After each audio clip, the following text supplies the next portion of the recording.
नंदी सहित 6 लोगों के श्राप बने थे रावण की मृत्यु का कारण। 5 वर्ष पहले कभी कभी कई ज्ञानी लोग भी ऐसी गलतियां कर देते हैं जो उनके पतन का कारण बनती हैं। ऐसा ही कुछ रावण के साथ भी हुआ था। उसे अपनी शक्ति और ज्ञान पर घमंड हो गया था और वो इसका दुरुपयोग करने लगा। इसके कारण इसने कई लोगों का दिल दुखाया और इन लोगों ने ही इसे श्राप देकर काल के मुंह तक पहुंचाया। आइए जानते हैं ऐसे ही श्रापों के बारे में जो रावण की मौत का कारण बने।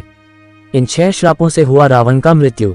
रघुवंश भगवान राम के वंश में के ही राजा अनरण्य थे और जब रावण विश्व विजय करने निकला तो राजा अनरण्य और रावण का युद्ध हुआ, जिसमें राजा अनरण्य की मृत्यु हो गई। मरने समय उन्होंने रावण को श्राप दिया कि मेरे ही वंश में जन्मा व्यक्ति तेरी मौत का कारण बनेगा। वाल्मीकि रामायण के अनुसार रावण ब्रह्मा जी की मानसिक संतान पुलस्त्य मुनि का पौत्र था, अर्थात उनके पुत्र विश्रवा का पुत्र था। विश्रवा की वरवर्णिनी और कैकसी नामक 2 पत्नियां थीं। वरवर्णिनी ने कुबेर को और कैकसी ने रावण को जन्म दिया था। कैकसी के पिता राक्षस कुल के थे और इसी कारण रावण में भी कई राक्षसों वाले अवगुण थे। रावण के अवाला कैकसी ने कुंभकर्ण, विभीषण, अहिरावण, खर और दूषण का जन्म दिया। रावण ने ही शिव तांडव की रचना की थी। वो तंत्र, ज्योतिष और अस्त्र शस्त्र का ज्ञाता था। इस कारण देवता भी उससे डरते थे। एक बार रावण शंकर जी से मिलने कैलाश पर्वत गया। वहां उसने नंदी जी को देखकर उनके स्वरूप की हंसी उड़ाई और उन्हें बंदर के समान मुख वाला कहा। इससे नाराज होकर नंदी ने रावण को श्राप दिया कि बंदर ही तेरा सर्वनाश का कारण बनेंगे। 5 ब्रह्मा जी के पुत्र थे रावण के दादा।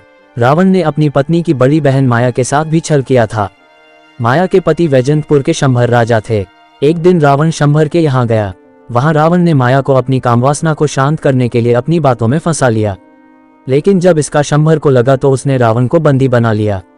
उसी समय शंभर पर राजा दशरथ ने आक्रमण कर दिया। इसमें शंभर मारा गया। पति की मृत्यु के बाद जब माया सती होने लगी तो रावण ने उसे अपने साथ चलने को कहा। तब माया ने उसे श्राप देते हुए कहा कि तुमने अपनी कामवासना के लिए मेरा सतीत्व भंग करने का प्रयास किया, इसलिए मेरे पति की मृत्यु हो गई। अब स्त्री की वासना ही तुम्हारी मौत का कारण बनेगा।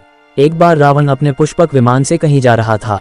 तभी उसे जंगल में एक सुंदर स्त्री दिखाई दी जो भगवान विष्णु को पति रूप में पाने के लिए तपस्या कर रही थी। रावण ने उसे अपने साथ चलने के लिए जबरदस्ती की तो इसने अपनी देह त्याग दी और रावण को श्राप दिया कि स्त्री ही तेरी मौत का कारण बनेगी। रावण ने जब स्वर्गलोक पर आक्रमण किया तो उसे वहां अप्सरा रंभा मिली। रावण उसे अपने साथ लाना चाहता था, लेकिन उसने मना करते हुए कहा कि मैं आपके बड़े भाई कुबेर के बेटे नलकुबेर से होने वाली है, मैं आपकी पुत्रवधू के समान हूँ। लेकिन रावण ने उसकी नहीं सुनी और उससे साथ दुराचार किया। ये बात जब नलकुबेर को पता चली तो उसने रावण को श्राप दिया कि आज के बाद अगर रावण किसी भी औरत को उसकी इच्छा के विरुद्ध छुएगा तो रावण का मस्तक 100 टुकड़ों में बन जाएंगे। रावण की बहन शूर्पणखा का विवाह विद्युतजिह्व हुआ जो राजा कालकेय का सेनापति था। रावण जब विश्व विजय पर निकला तो उसका कालकेय से उसका युद्ध हुआ। उसमें रावण ने विद्युतजिह्व का वध कर दिया। तभी शूर्पणखा ने रावण को श्राप दिया था कि मैं ही तेरे सर्वनाश का कारण बनूंगी।